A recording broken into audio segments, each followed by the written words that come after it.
사랑의 하나님 감사합니다. 주님께서 들려주시는 말씀을 듣는 시간입니다.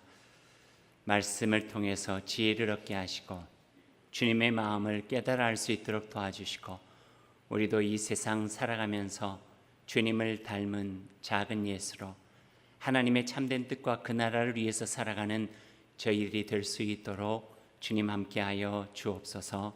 예수님의 이름으로 기도드립니다. 아멘. 열왕기상 17장에 있는 말씀입니다. 오늘 본문의 말씀을 이야기하면서 빼놓을 수 없는 한 여인이 있습니다. 그 여인의 이름은 이세벨입니다.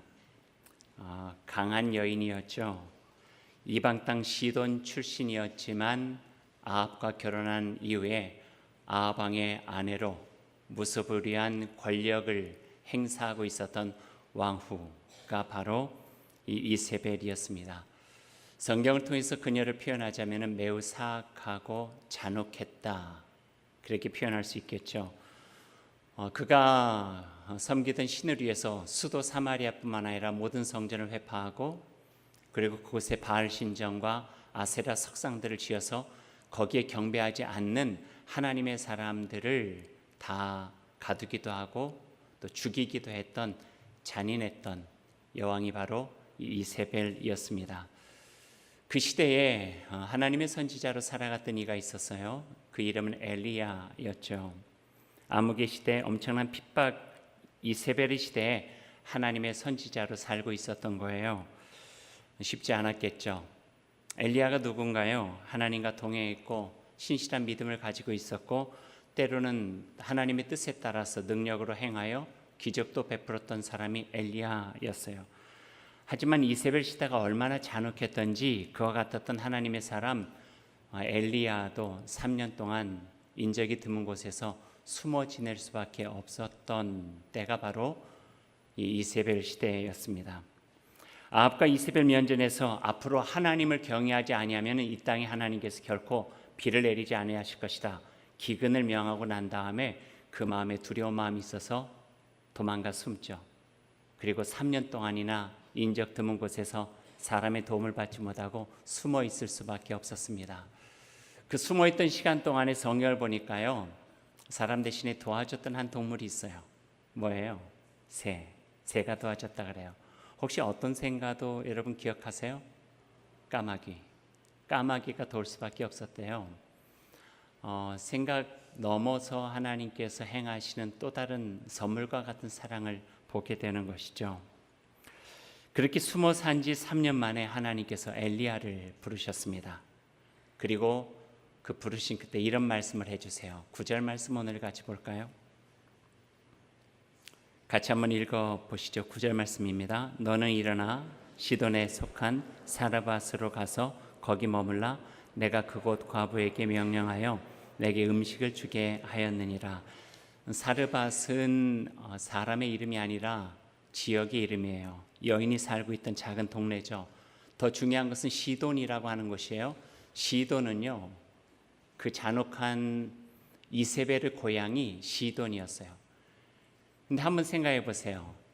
시돈 여인 이세벨에게 쫓겨가지고 3년 동안 숨어 있는 엘리야 하나님의 사람에게 지금 시돈 땅 사르밧으로 가라는 거예요.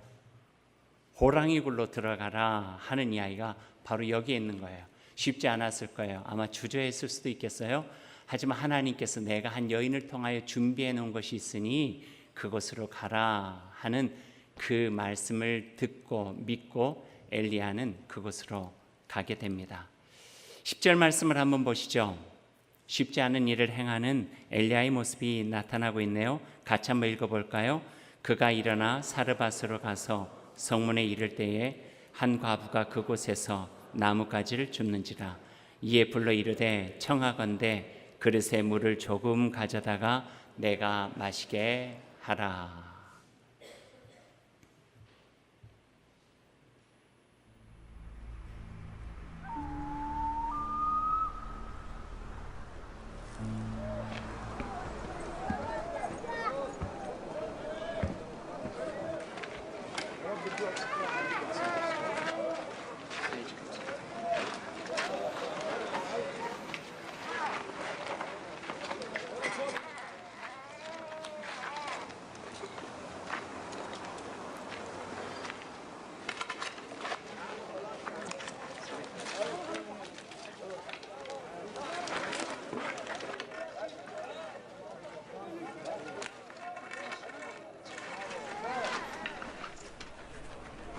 청하건대 그릇에 물을 조금 가져다가 내가 마시게 하라.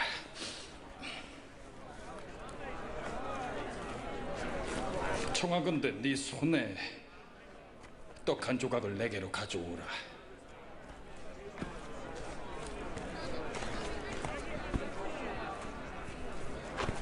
당신의 하나님 여호와께서 살아계심을 두고 맹세하노니 나는 떡이 없고 다만 통에 가루 한 움큼과 병에 기름 조금뿐이라. 내가 나뭇가지들을 주워다가 나와 내 아들을 위하여 음식을 만들어 먹고 그 후에는 죽으리라. 두려워하지 말고 가서 네 말대로 하려니와 먼저 그것으로 나를 위하여 작은 떡 한 개를 만들어 내게로 가져오고 그 후에 너와 네 아들을 위하여 만들라.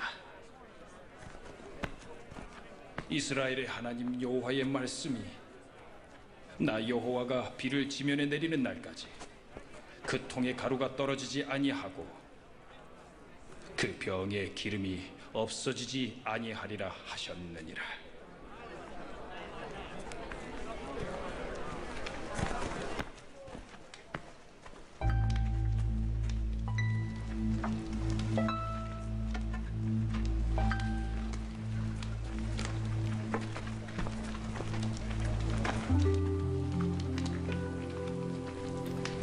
엘리야가 만난 사르밧 여인은 가난하기도 했지만 참 가련한 여인 같습니다. 마지막 남은 곡식가루와 기름 섞어서 음식을 만들어 연약한 아들과 함께 마지막 식사를 하고 죽어야 되겠다 하는 그런 마음을 가질 정도니 얼마나 안타까운 여인입니까? 먹을 것이 없어요. 없어도 너무 없어요. 너무 가난해서 먹을 것조차 없이 이제 마지막 남은 음식으로 아들과 함께 먹고 죽으려 하는 그 안타까운 모습의 그 여인을 우리가 오늘 성경에서 만나게 되는 거죠. 근데 그 여인에게 엘리야가 다가온 거예요. 그래서 그 음식인데 그것을 나를 위해서 음식을 준비해 달라고 하는 거예요. 엘리야가 들은 음성, 하나님께서 너를 위해서 여인이 준비하고 있겠다는 음성 들었어요. 그러니 아마 그런 부탁을 할 수 있었겠죠. 하지만 이 여인의 마음을 보면은 아마 행색을 보면서 하나님의 사람임, 이 지역 사람이 아닌 것을 눈치챘는 것 같아요. 그래서 여호와 하나님 그 이름으로 맹세하는 것을 보니까요, 낯선 사람이죠.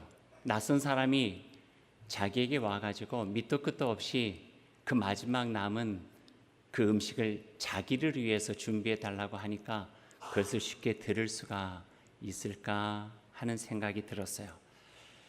여러분 같았으면 어떠셨을 것 같아요?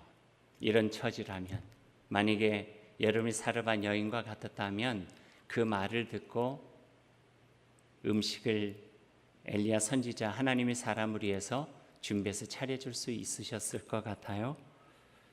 쉽지 않겠죠. 그것은 쉬운 일이 아니에요.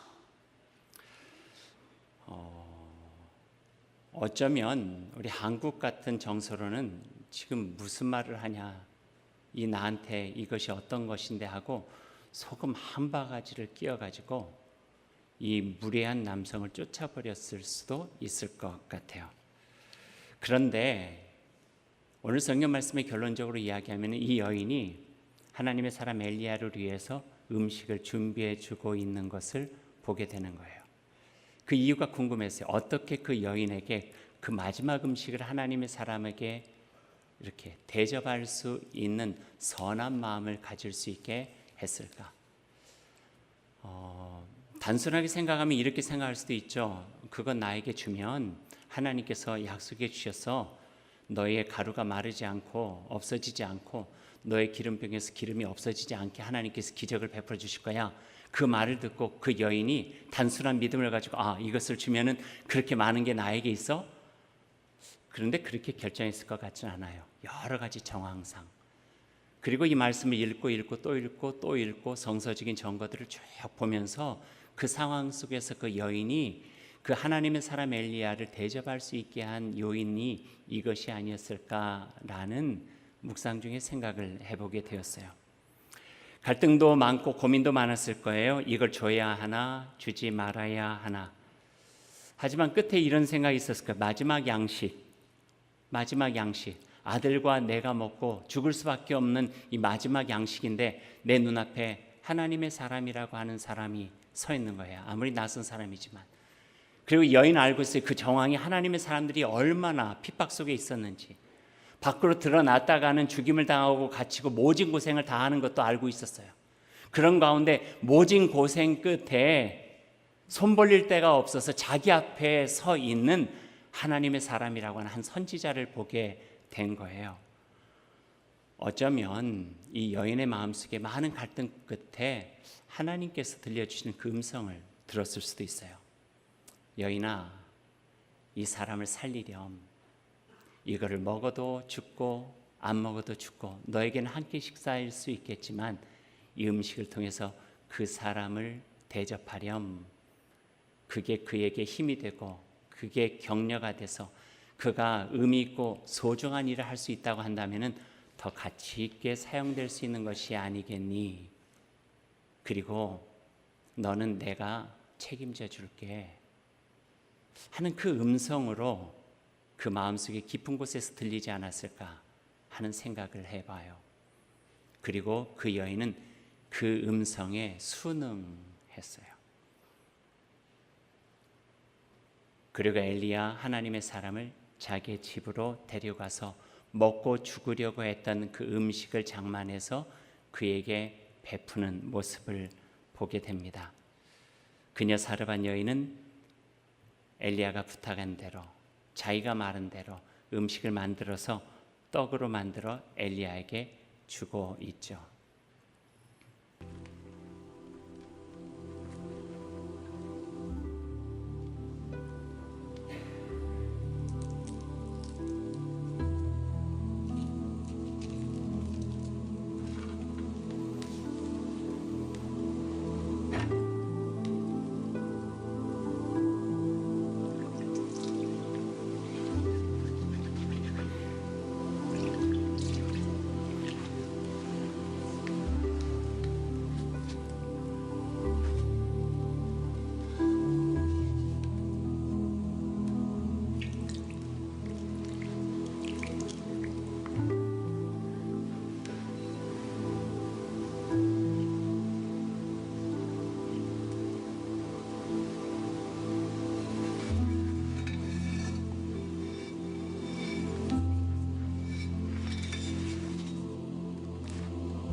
여인의 가정에 엘리야가 머물게 돼요. 그리고 죽기 위해서 장만한 음식이 그 가정을 살리고 엘리야를 살려서 엘리야는 불과 얼마 후에 거기서 얻은 생명의 기운을 가지고 갈멜산으로 가서 아합과 이세벨 앞에서 우리가 잘 아는 850대 1 바알과 아세라를 섬기는 제사장들과 맞서서 하나님의 살아계심을 증명하는 놀라운 역사를 이루게 되죠. 생각해보면 기적은 천둥소리와 번개 같은 요란한 곳에서 이루어지는 것이 아니라 가장 작은 곳에서 이루어지는 것, 거기서 모든 기적은 출발하게 되는 것이죠. 십자가처럼 미미한 곳에서 이루어지기도 하고 한 아이의 손에 들려진 보리떡 5개와 물고기 2마리를 통해서 이루어지기도 하죠. 저는 오늘 말씀을 읽으면서 한 장면이 떠올랐어요. 예수님께서 십자가로 가는 여정 속에 만난 한 여인이에요. 그 여인은 자기가 평생을 통해서 장만한 향후 옥합을 깨어 예수님의 발을 씻어 드리죠. 그리고 그 발은 예수 그리스도가 다시 한번 십자가를 향할 수 있도록 나아갈 수 있는 힘이 되어지고 격려가 되어지고 용기가 되어지고 구원의 여정 속에 덧대어진 하나님의 아름다운 손길도 되어지죠. 오늘 말씀은 여기에서 끝납니다. 하지만 그 말씀은 오늘 우리에게까지 이어지고 있습니다. 앞에 있는 성찬이 밀병조각 하나와 잔 하나, 이게 얼마나 크고 귀한 것이겠어요? 보잘것없는 것 같지만 예수님께서 죽음 앞에서 먹고 나눴던 마지막 음식이지만 이 음식을 통해서 마치 사르반 여인의 마지막 음식이 죽음의 음식이 아니라 생명의 음식으로 만들어진 것처럼 우리의 영을 살리고 우리의 마음을 살리고 우리의 삶을 살려서 우리 일당에서 다시 한번 주의 백성답게 살아갈 수 있도록 격려해 주시는 소중한 자리가 되어집니다. 이 생명의 식탁에, 이 거룩한 식탁에 여러분을 초대합니다. 그리고 이 자리에서 주님께서 나누어 주시는 그 놀라우신 은총과 그 사랑으로 새 힘을 얻어서 비록 힘겹고 어려운 삶이지만 나를 통해서 역사하시는 하나님의 뜻을 바라보며 살아가는 저희들이 다 될 수 있기를 소망합니다.